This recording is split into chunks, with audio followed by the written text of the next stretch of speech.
أهلا بكم في نادي الذكاء الاصطناعي. معكم أحمد محي.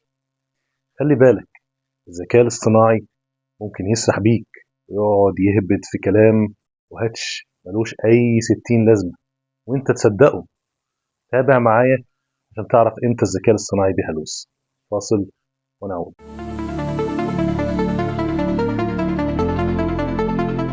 في الحلقة السابقة عرفنا إن الذكاء الاصطناعي مش ساحر، ده مجرد أداة بتتنبأ بالكلمات اللي جاية في السياق بناء على أنماط متكررة. لكن في حاجة غريبة أوي ممكن تحصل. ساعات الذكاء الاصطناعي بيقول كلام يبان إن هو منطقي وحقيقي جدا وواقعي، ويفضل يجاري في الكلام ده وأنت تصدقه، لكن تيجي تتأكد من المعلومة تلاقيها مش موجودة أصلا. الظاهرة دي بتسمى علميا الهلوسة. وهلوسة الذكاء الاصطناعي بتحدث مش لأنه متخدر أو عامل دماغ. الهلوسة بتحدث لأن الذكاء الاصطناعي مش قادر يتخيل السياق، فبيخلق واقع وهمي من غير ما يحس. النهاردة هنعرف سوا ليه الذكاء الاصطناعي بتحصل له هلوسة، ازاي نحمي نفسنا منها. تابع معايا عشان تعرف. الهلوسة في الذكاء الاصطناعي معناها ان نموذج الذكاء الاصطناعي بيقدم معلومة مختلقة وغير واقعية مش موجودة، لكنه بيقدمها لك بشكل فيه ثقة مفرطة، تحس ان هي دي الحقيقة بعينها. زي واحد قاعد في الامتحان مش عارف الإجابة خالص، فيبدأ يألف ويكتبها بكل ثقة. يمكن المصحح ما ياخدش باله ويديله الدرجة النهائية. خلينا ناخد مثال واقعي. سألت شات جي بي تي مين مؤلف رواية الشيطان يسكن فينا. رد: مؤلف رواية كتاب الشيطان يسكن في بيتنا هو الدكتور مصطفى محمود، وهو كاتب وفيلسوف مصري معروف. مع ان رواية الشيطان يسكن فينا دي مش موجودة اصلا. شات جي بي تي ما قالش كده وما قالش معرفش، اداني اجابة لرواية تانية خالص انا ما سألتش عنها. فاصل ونعود.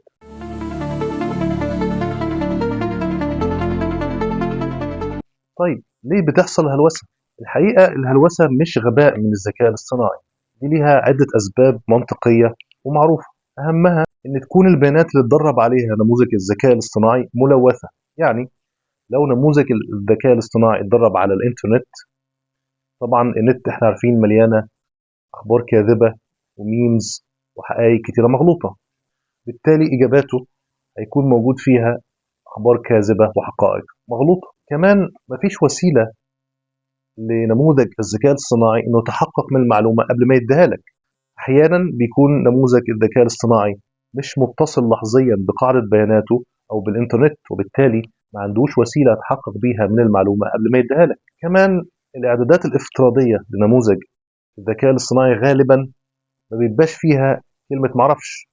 يعني لو صادف ان في معلومه فعلا هو ما يعرفهاش او مش لاقي لها اي مصدر، مش هيقول معرفش، هيضطر يديك أي إجابة أو أقرب إجابة هو شايفها لسؤالك. كمان لو البرومبت اللي أنت كتبته أو الطلب أو السؤال اللي أنت اديته للذكاء الاصطناعي ما فيهوش تفصيل كفاية، أو في كلمات مبهمة أو اختصارات، مش هيفهمها الذكاء الاصطناعي، وبالتالي مش هيفهم السياق اللي أنت عاوزه، وهيديك إجابات غير واقعية غير حقيقية بعيدة عن اللي أنت عاوزه. كمان في حاجة اسمها تاريخ توقف البيانات.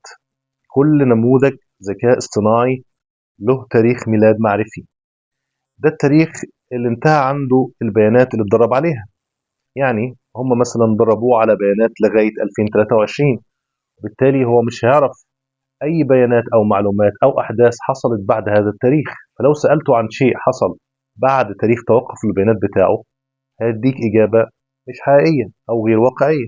كمان في حد للذاكرة المؤقتة بتاعة الذكاء الاصطناعي. كل نموذج له عدد معين من الكلمات اللي يقدر يتعامل معاها في المحادثة الواحدة، فلو زادت المحادثة وطولت عن هذا الحد يبدأ يهلوس، لأنه بينسى السياق وبينسى أنت طلبت منه إيه في الأول. فاصل ونعود.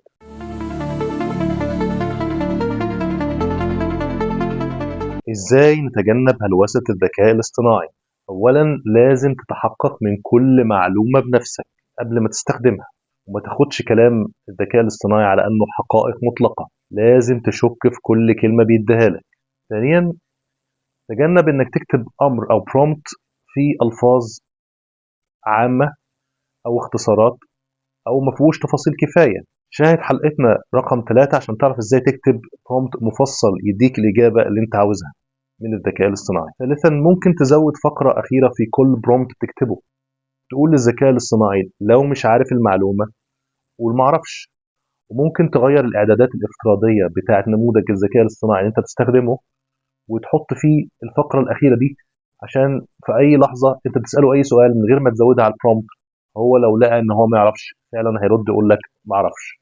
رابعا، اطلب من النموذج إنه يتأكد من المعلومة. قول له كده أنت متأكد من الحاجات دي؟ أنت متأكد من البيانات دي؟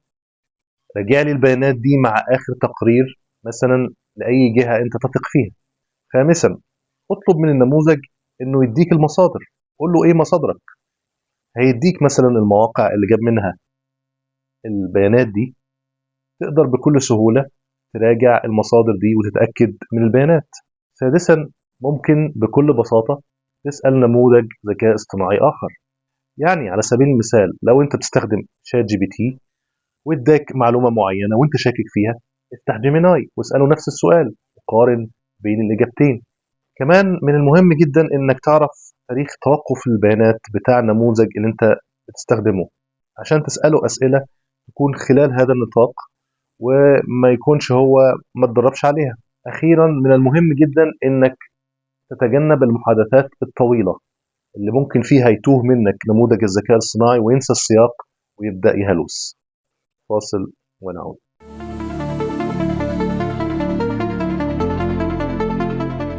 تحدي حلقة النهاردة: افتح موبايل سياستك، اكتب فيه مثلا اسأل الذكاء الاصطناعي عن متحف التكنولوجيا الحديثة في القاهرة. طبعا المتحف ده ملوش وجود، اكتبوا لنا في التعليقات هيرد عليك ويقول ايه.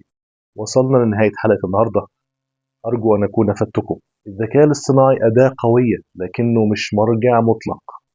مهم جدا إنك ما تتعاملش مع إجاباته على أنها حقائق مقدسة. دايما اتأكد بنفسك من الإجابات والمعلومات اللي بيديها لك نموذج الذكاء الاصطناعي، وتعامل مع نموذج الذكاء الاصطناعي على أنه مساعد ذكي مش مرجع أخير. الحلقة الجاية هتكون مثيرة للجدل شوية، هنحاول نجاوب على السؤال ليه الناس بتخاف من الذكاء الاصطناعي. ما تنساش تشترك وتفعل الجرس عشان ما تفوتكش. وإلى حلقة أخرى من ناديكم، نادي الذكاء الاصطناعي.